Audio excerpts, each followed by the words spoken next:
Hello everybody, आज मैं आप लोग के साथ डिस्कस करने वाला हूं जो हमारा फाइनेंशियल कैलकुलेटर है टेक्सस BA2 प्लस इंस्ट्रूमेंट्स। इसमें आप time value of money function and time value of money buttons को कैसे यूज कर सकते हैं। आज हम लोग डिस्कस करेंगे time value of money functions. तो जैसा कि आप इस कैलकुलेटर में देख सकते हैं, ये जो n है ये हम लोग का नंबर ऑफ पीरियड्स है। I/Y जो हम लोग का है दैट इज रेट पर पीरियड। फॉर एग्जाम्पल अगर हम लोग सेमी एनुअल में काम करेंगे एंड सेमी एनुअल रेट हमारा 2% का है तो I/Y हमारा 2% हो जाएगा। PV हमारा होता है प्रेजेंट वैल्यू। PMT हमारा होता है जो रेगुलर पेमेंट्स जो होते हैं, जो एन्युटी जो होता है वो ये है। एंड FV हमारा है फ्यूचर वैल्यू। तो सबसे पहले मैं आपके सामने एक बेसिक फंक्शन लूंगा बॉन्ड का। तो आइए, ये जैसे हमारा बन गया टाइमलाइन, ये है हमारा 5 साल का बॉन्ड। ये हमारा 5 साल का बॉन्ड है। तो बॉन्ड में हाफ ईयरली हम लोग को कूपन्स मिल रहे हैं। सो ईयरली कूपन का रेट है हमारा 5%, ठीक है। एंड हमारा जो नॉमिनल वैल्यू है, नॉमिनल वैल्यू जो है जिस पे हम लोग को कूपन्स लगाना है, नॉमिनल वैल्यू जो है हमारा वो है 1000 रुपीज।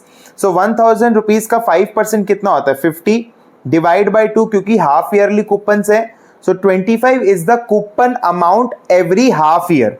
सो 5 साल में कितने हाफ ईयर्स होते हैं, 10 हाफ ईयर्स होंगे, राइट। तो यहाँ पर हम लोग को 25 मिलेगा, यहाँ पर 25 मिलेगा, फिर 1.5 पे 25 मिलेगा, सो ऑन यहाँ पर हम लोग को 25 मिलेगा। एंड हम लोग को हमारा जो है वो रिडेम्पशन हो जाएगा बेसिकली यहाँ पर 1000 रुपया, राइट, ओके। एंड इसमें हमारा जो रेट जो है, जो डिस्काउंटिंग का जो रेट है दैट इज 10% पर basically 10% per annum convertible half yearly. So basically हमारा जो हाफ ईयर का जो रेट है डिस्काउंटिंग का दैट इज 5%। तो देखिए यहाँ पर दो रेट है, इन दोनों रेट में कंफ्यूज मत होइएगा। ये जो 5% है ये हमारा कूपन का रेट है एनुअली, बट हम लोग का जो कूपन पेमेंट्स जो हो रहा है वो हाफ ईयर्स में हो रहा है, ठीक है। नॉमिनल वैल्यू हमारा जो रिडेम्पशन अमाउंट है वो है 1000 रुपीज का। एंड 5 साल का हमारा बॉन्ड है, सो 10 हाफ ईयर्स हो जाएंगे। And 10% per annum convertible half yearly हमारा डिस्काउंटिंग का रेट है। तो हर हाफ ईयर का जो हमारा इफेक्टिव डिस्काउंटिंग रेट है दैट इज 5%। तो आइए मैं आपको सिखाता हूं कैसे इसको यूज करना है। तो सबसे पहले n हमारा जो आएगा that is number of periods. So मैं 10 प्रेस करूंगा और मैं n प्रेस करूंगा, तो देखिए ऑटोमेटिक स्टोर हो जाता है इसमें, ठीक है। उसके बाद में I/Y हमारा है रेट पर पीरियड। तो रेट पर पीरियड जो था हमारा वो था 5। सो 5 इज माय रेट पर पीरियड, ओके। उसके बाद में प्रेजेंट वैल्यू हम लोग को कैलकुलेट करना है। एंड PMT जो एन्युटी का जो हमारा फंक्शन है वो है 25। सो 25 हमारा PMT में चला जाएगा। एंड जो हमारा रिडेम्पशन नॉमिनल वैल्यू है वो है 1000 रुपीज का। सो 1000 रुपीज हमारा फ्यूचर वैल्यू में चला जाएगा, okay. It was very simple. अब मेरे को क्या करना है, मेरे को कंप्यूट करना है प्रेजेंट वैल्यू, ओके।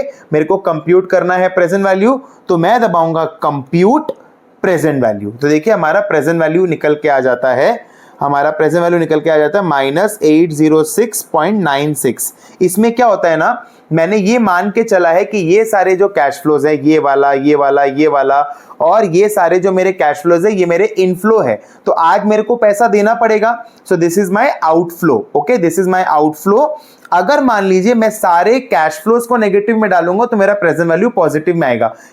ऑपोजिट चलता है। जैसे फॉर एग्जांपल मैं डालता हूं 1000 को नेगेटिव में, ओके। आप इसमें ओवरराइट वाली फीचर भी है, इसमें ओवरराइट भी आप कर सकते हो। ओवरराइट का मतलब क्या होता है कि आपको दोबारा से पूरा वर्क को क्लियर नहीं करना होगा, आप सिंपली 1000 माइनस जो मैंने लिख करके फ्यूचर वैल्यू को रिप्लेस कर दिया, ठीक है। वो वाला चीज यहां पर हो सकता है। एंड 25 माइनस वाला बटन प्रेस कर दिया तो -25 हो गया, इसको मैंने PMT में डाल दिया। अब अगर मैं कंप्यूट करता हूं प्रेजेंट वैल्यू तो देखिए ये मेरा पॉजिटिव आ जा रहा है। इसका मतलब क्या है, जो सारे कैश फ्लोज मैंने इसमें इनपुट किए वो मेरे को देना है एंड ये मेरे को मिलेगा, ओके। तो ऑपोजिट चलता है। एक और जो फीचर है, क्योंकि इसमें मैंने अज्यूम किया था कि बेसिकली जो मेरे एन्युटी का जो अमाउंट है वो एंड पे आ रहा है, राइट। यही अगर मेरे को बिगिनिंग पे हो रहा है, अगर मेरा जो रेगुलर इंटरवल्स पे जो कैश फ्लो जो हो सकता है कि कूपन एडवांस में मिल रहा हो, तो उस चीज के लिए मेरे को एक चीज करना पड़ेगा, that is the BGN mode. This is the beginning mode जो मेरे को करना पड़ेगा सम को करने से पहले के लिए। तो इसको कैसे करेंगे ध्यान दीजिएगा। किसको कैसे करेंगे ध्यान दीजिएगा, मेरे को करना पड़ेगा सेकेंड PMT सेकेंड एंटर। तो देखिए यहां पर ये BGN का सिंबल आ गया, मैंने क्या किया second PMT second enter, second PMT second enter, ठीक है। इससे मेरा BGN मोड अब आ गया। अब आप कैलकुलेटर को ऑफ करके ऑन करिए तो भी आपका ये BGN मोड दिखाएगा, मतलब आप जो भी आप बेसिकली जो एन्युटी वाले जो कैश फ्लोज डालेंगे वो आपका स्टार्ट ऑफ द ईयर पे आएगा, ठीक है ना। ओके, अब जैसे मान लीजिए इस मोड को मेरे को कैसे हटाएंगे, सेकेंड PMT सेकेंड एंटर, तो ये बेसिकली अब मेरा हट गया, ठीक है ना। अगर आप ये चीज भूल जाएंगे तो आगे का आपका सारा जो भी सब होगा वो सब BGN मोड पे ही होगा, ठीक है ना।